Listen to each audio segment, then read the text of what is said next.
บ่ได้กับบ่แก้วเอาแบบว่ามีเบิดตัวเฮือนเลยบ่หรือว่าหากลังได้ตัวไม้มัน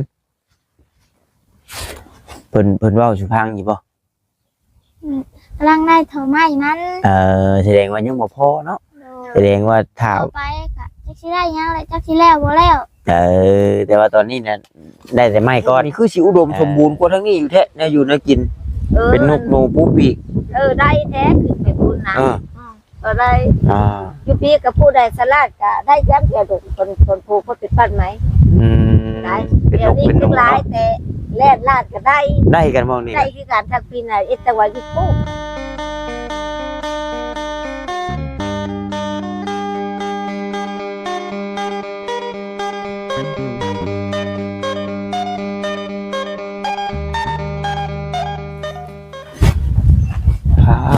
โธ่เนาะพี่น้องถือว่าทางครอบครัวน้องตันน้องอึ้งว่าซั่นเนาะก็ถือว่าอยู่เลิกเติบได้พี่น้องเอ้ยบ่ขออนุญาตนำเนาะตอนมาบ่ต้าเสือบรับพี่น้องเอ้ยมาบ่แซนจอดรถจักอยู่ไสตอนนี้ได้ยินแต่ว่าอยู่บ้านนาขามว่าซั่นอ้าวถ้าทิ่มไว้ดีก็บ่จักทางไปแล้วบ่ต้าว่าซั่น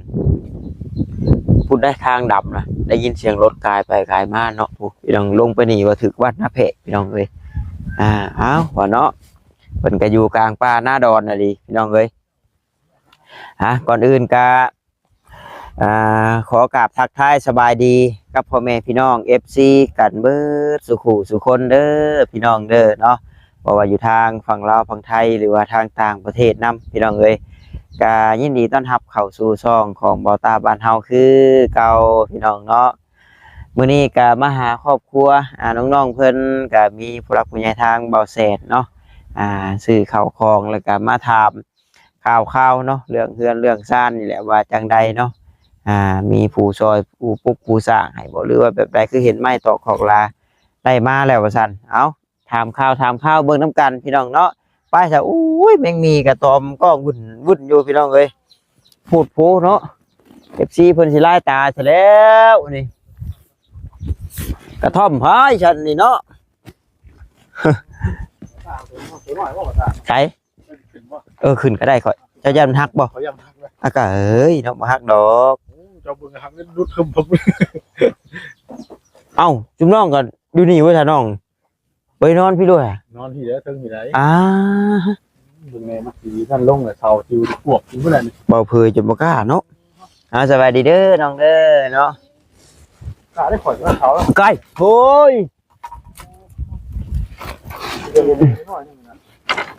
บ่ได้เฮ็ดเอาได้พี่น้องเนาะหั่นเบิ่งนึกว่าคอยยองนี่เด้ดีได้บ่ตาเอานี่แหละบ่ได้อยากได้ช็อตปานใดช็อตตกเถียง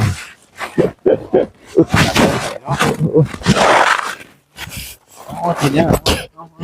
เชียนหาข้อก่อนได้แต่ยันกระพากนี่แท้มาเจ้าสิจับหันบ่เนาะมาก่อนเนาะอยู่นี่ได้จักปีแล้วเนาะ3 ปีเลย3 ปี3 ปีพี่น้องเนาะอยู่เป็นยังน้ำให้น้ำหน้ายังผลกันพักกันอยู่นี่แหละบอกคุณไปนอนเถียง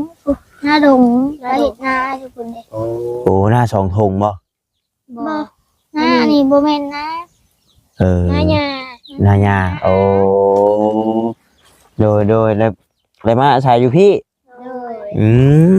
เนาะบ่แล้วเขาจะบ่กล้าขึ้นเนาะลงไปนอนอยู่ห่างอยู่ยังอยู่ลุ่มพุ่นน้องเอ้ยเนาะมันสิปลอดภัยกว่าหรือว่าไม้แห้งนี่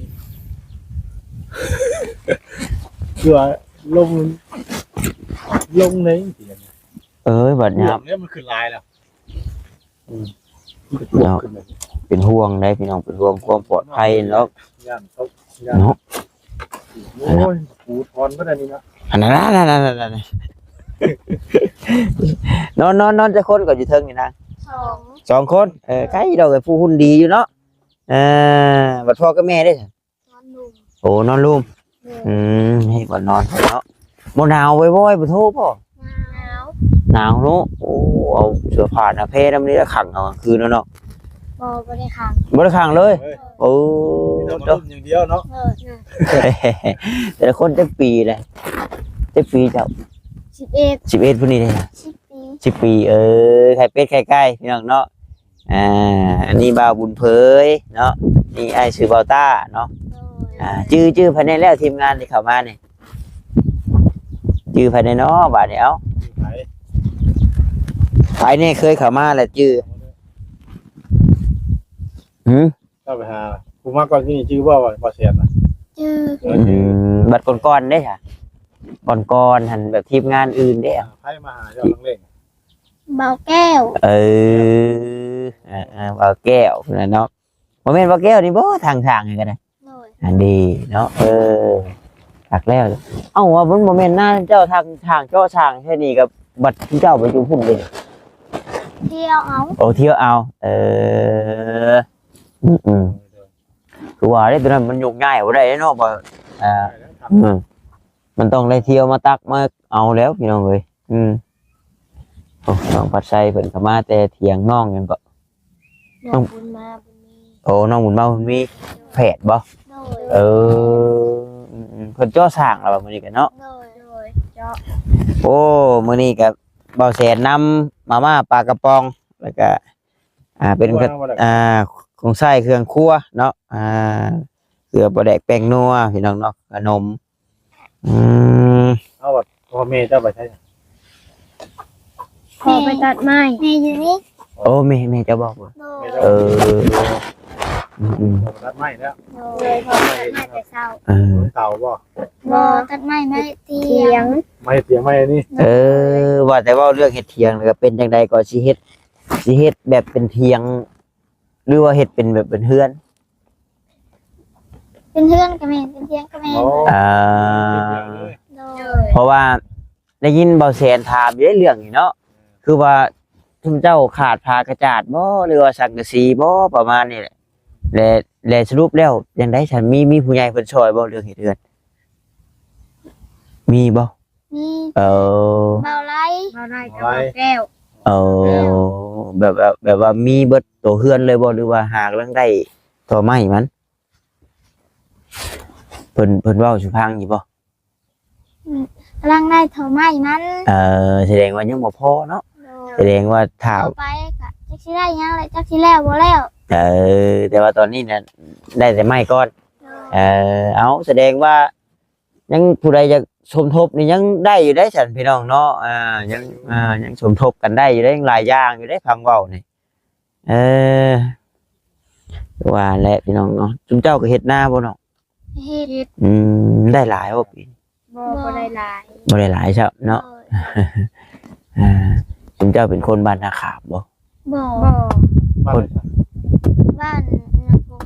บ้านนาเพกบ่ บ้านดงนางาม บ้านดงนางาม โดยนางาม อ้ายบ่ได้ฮู้ซำใดว่าอยู่เชิงใดนี่นะเพราะว่าตอนลงมานั่นเสือบลับ นางงาม ขึ้นได้ จน ทุก ถึง เมืองเมืองใหม่สะพรโดย ลงมาอยู่ไกลอีหลีซะเนาะ โดย ลงมานำอยู่นำไห้นำนาเนาะ โดย เฮ็ดจังได๋ก็ได้ฮู้จักกับบ่แก้วเรา ไป เบา ตุ แก้วมาถ่ายเที่ยงน้องเจม และ มาถ่าย และลวงมานี่เนาะ โย เห็นนี่แหละเรื่องมาพี่เลย บ่ตาก็ถ้าเห็นก็อดบ่ได้คือกันเด้พี่น้องเอ้ยนั่นนี่เนาะไปสิบ่จักถามเบิ่งนึกว่าค้ำเอาถึกน่ะตอนนั้นหลุดเรียบร้อยนี่ คนกบแล้วก็ คนครบ โดย คุณเองบอกว่าชื่อบ่ คุดเอง โอ้ได้โต ได้สี่มีวานนี่ได้สี่โต 4โต ตอนเช้าได้สามตอนแรกได้ตัวหนึ่ง คักแล้วซะเนาะ ก็ให้เบาไล่สองโต กบยามนี่แซ่บแท้ๆเด้ โดย คักได้กบยามนี่ เดี๋ยวพวกกระเดาเนาะ ปลากายคักแล้วแหละเสื้อผ้าหน้าแพรเพิ่นกันนี่เนาะไว้นี่พี่น้องเอ้ย คือดอกไฟให้ตรงนี้ ชื่อเอง ซื้อ ซื้อเองเพิ่นน่ะ พอหาเงินได้แล้วก็ซื้อ เอาแล้วกับพี่น้องเจ้ามีจักคนก็2คนนี่บ่ โดย เลย เออ2คนเพิ่นนี่ว่าซั่น กลัวแล้วแต่ว่าเสานี่มันขาดแน่เสา โอ้ยเรียบร้อยแล้วนั่นน่ะต้องยองอยู่ เขามาแล้วเขามาเขาอยู่จังทุบมันวันนี้ เออข่อยยังว่าอยู่เซียนหาอยู่ตอนนี้นะ ถามแม่แล้วก่อนเด้อ เอามันเป็นจังซี่ได้พี่น้องนั่นคอสิย่องๆขึ้นมานั่นนี่ เฮ้ยยังไง มันม่วมๆอยู่ สบายดีไหมเด้อ เลี้ยงเป็ดเลี้ยงไก่อยู่ไห้อยู่นาน้องๆเนาะ โดย สบายบัดเฮือนได้ซะมีไผอยู่เฮือน บ่มี บ่มีเลยบ่ โด เลย ย มาเอาเถียงให้เถียงหน้าเป็นเฮือน โดย ก็เลยเฮ็ดบัดนี้ก็เฮ็ดทั้งเฮือนทั้งเถียงเลยนะ โดย สิเอิ้นเฮือนก็ได้เอิ้นเถียงก็ได้พี่น้องเนาะแต่ก่อนเด้ถ้าซุมน้องพากันไปเฮ็ดหยังแต่ก่อน บ่ได้เฮ็ดนะ อยู่ให้อยู่หน้าเลี้ยงเป็ดเลี้ยงไก่นั่นเนาะ โดย บัดพอเจ้าก็ปลูกมันปลูกหยังอยู่บ่ บ่ บ่ได้ปลูก จัดว่าเขตนี่แหละมันปลูกอ้อยสิดอก บ่ ห่างจากทางดำนี่ไกลแต่บ่นี่ ไกลตึกแหละ ไกลเติบบ่ โดย เพราะว่า บ้านกู จักลงมาจากเวตอนใดพี่น้องเนาะบ่ต้านสิบ่ฮู้ทางเวเดี๋ยวนี้นะพุ่นแหละบัดออกไปพุ่นแหละพี่น้องเนาะสิฮู้ก็เคยเที่ยวอยู่เส้นทางอัศพรนี่ก็ได้ โอ้คนผู้ไทยเนาะแม่เจ้าเนาะ โดย เออ บ้านพ่อ แต่ว่าแม่นี่ผู้ไทยเนาะฟังเสียงปากเราเที่ยวไปเที่ยวมาว่าซั่น บ้านดงนาคามอยู่เชิงได้ บ้านดงนะคะใกล้ทางดำเลย เออไปทางดำเลยเนาะ โดย แต่ว่านี่มันอยู่ยืนๆลุ่มลงมาพี่ โดย โอ้บ้านดงนาคามบ้านดงนาคามนี่มันสิมีบ้านน้องน้อยคือกันได้นะครับพี่น้องเนาะแต่ก็มีน้องน้อยผู้ที่เบาลีไทยน้องเพิ่นตอนพะวูพะเวกมาแต่ป่าหั่นเนาะนั่นก็ได้บ่แสนส่วนเวอยู่ฮู้จักกันอยู่บ่ บ่ฮู้ บ่ฮู้เนาะนั่นเพิ่นอยู่หน้าแพทย์พุ่นโรงเรียนนี่บ่ถึงเจ้ากันนะ บ่ออกแล้ว เป็นได้คือออกไวแท้ บ่มีเงิน โรงเรียนก็ต้องใช้งบใช้เงินแน่คือว่าแน่พี่น้องเนาะไปโรงเรียนแต่ละมื้อก็ค่าอยู่ค่ากินก็ต้องมีแน่ค่าเสื้อผ้าหน้าแพรค่าปึ้มค่ามิกค่าซอพี่น้องเอ้ยยังก็ใช้จ่ายแน่เนาะเรียนของบ่ได้เจ้า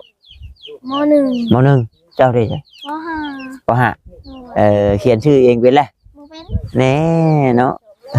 เจ้าได้เป็นอยู่บ่ เป็น ใช่ว่ามีโอกาสนั้นอยากเฮียนอีกอยู่บ่ โดยอยากเรียนอยากเฮียนเนาะ โดย ใกล้กันอยู่บ่เฮียนกับบอนนี่ก็ บ่ได้ใกล้บ่ได้ไล่ยางเข้าบ้านพุ่นแหละ ต้องย่างเข้าบ้านพุ่น โดย พี่น้องเนาะมีรูถีบบนอย่างใครได้เนาะขี่เข้าไป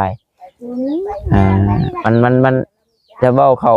ทำเข้าเฮียนก็บ่ได้ปีหน้าบ่ได้บาดนี่พี่น้องเอ้ยปีนี้มันกลางปีแล้วเนาะ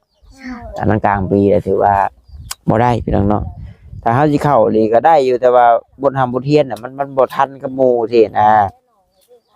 แต่สิเฮียนลีก็มันต้องถ้าเริ่มต้นปีหน้าไกลหลายใช่บ่น้อง บ่ได้ไล่ บ่ได้หลายนาย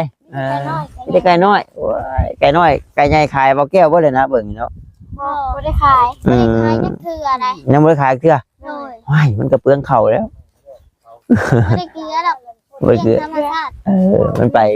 หากินตามโคกตามหยังเนาะ โดย เกลือพอมันลึงเนาะ บ่แม่นบ่ไปไกล เว้าแล้วซุมเจ้าก็เคยอยู่บ่เข้าเบิดเคยบ่ เคย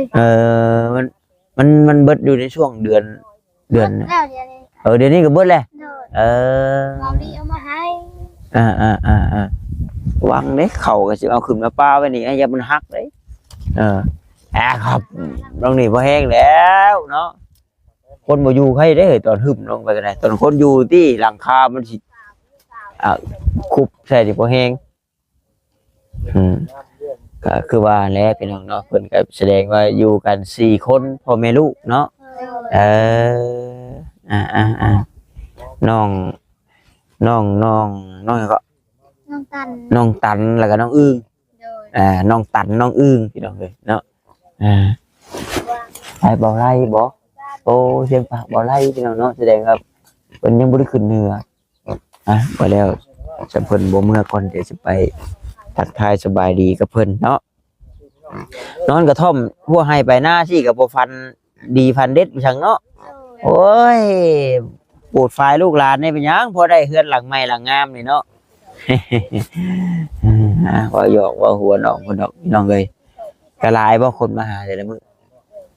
หลายอยู่ หลายอยู่เนาะผู้ซึกจังใดเห็นคนมาหลายๆตะกี้หลังจากว่าบ่มีไผมาหา รู้สึกว่าดีใจ ดีใจเนาะก็เคยเห็นอยู่บ่แบบว่าผู้นั้นผู้นี้นะครับการช่วยเหลือเคยเห็นบ่ บ่ หากแล้วถือกับตัวเองเนาะ โดย เพิ่นมาตะบิดบ่ได้ขึ้นญาติบ่ บ่ เพิ่นมาถามข่าวแห่งดีใจช่ำเนาะ โดย ดีแล้วซั่นเนาะพี่น้องก็บ่มีผู้ใดหวังร้ายดอกพี่น้องเนาะที่เข้ามานี่ก็มีแต่อยากให้ได้รับการช่วยเหลือพี่น้องเนาะที่ว่าได้หลายคนเข้ามาก็อยากให้ผู้รักผู้ใหญ่แนมเห็นพี่น้องเนาะบ่เห็นในช่องนี้ก็เห็นในช่องนี้พี่น้องเอ้ยบ่ว่าสดซอยมาทั้งช่องทางใดหรือว่าทั้งทีมงานใดก็ดีใจเบิดพี่น้องเนาะเพราะว่า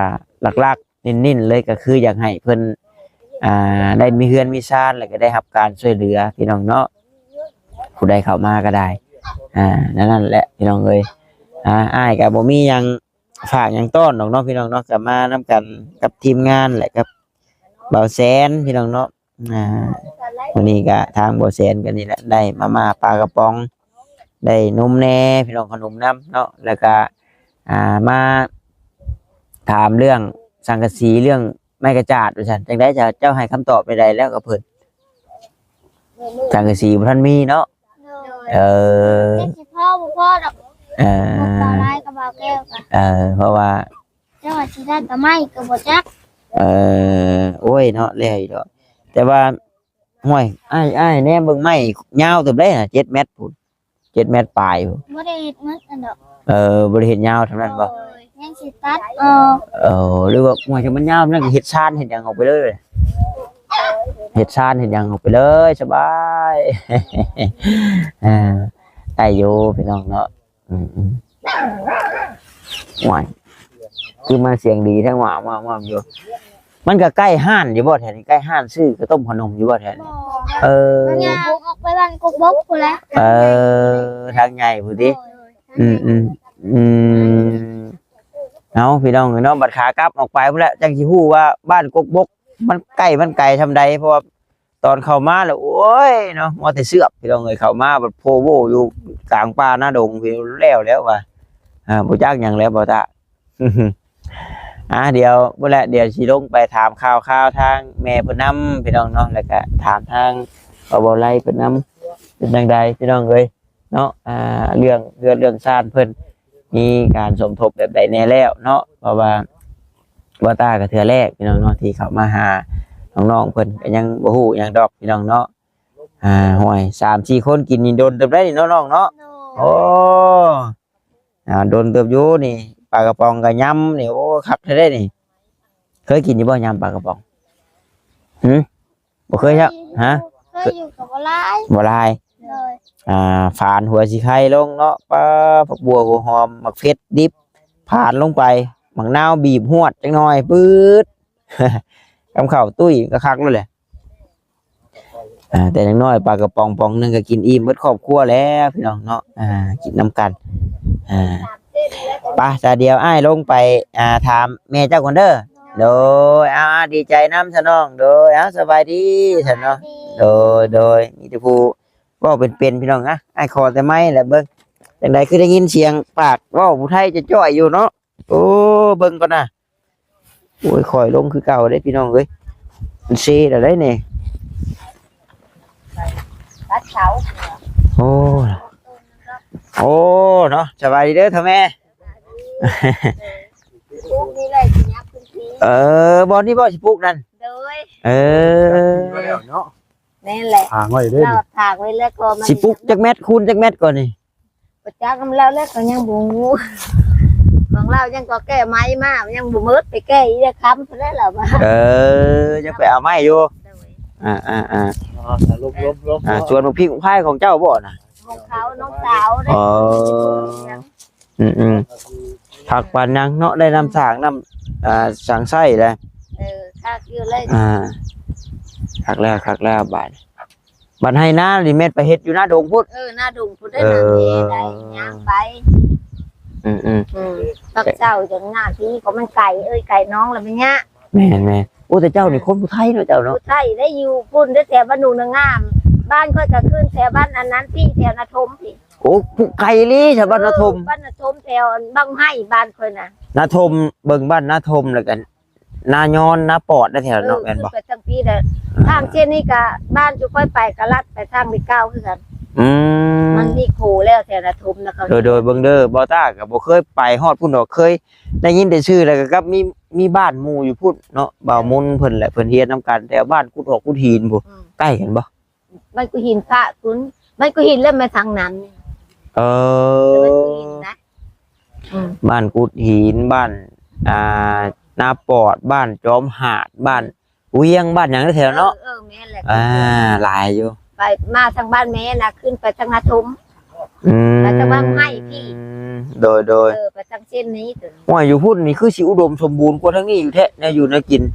เป็นนกหนูปูปีกได้แท้ขึ้นไปพุ่นนะก็ได้อยู่พี่กับผู้ใดสลาดก็ได้ย้ำเกี่ยวกับคนผูกคนปิดปั้นไหมได้เดี๋ยวนี้เป็นหลายแต่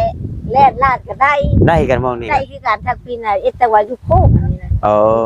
มาดอกให้เดือก็มีกันนี่เนาะ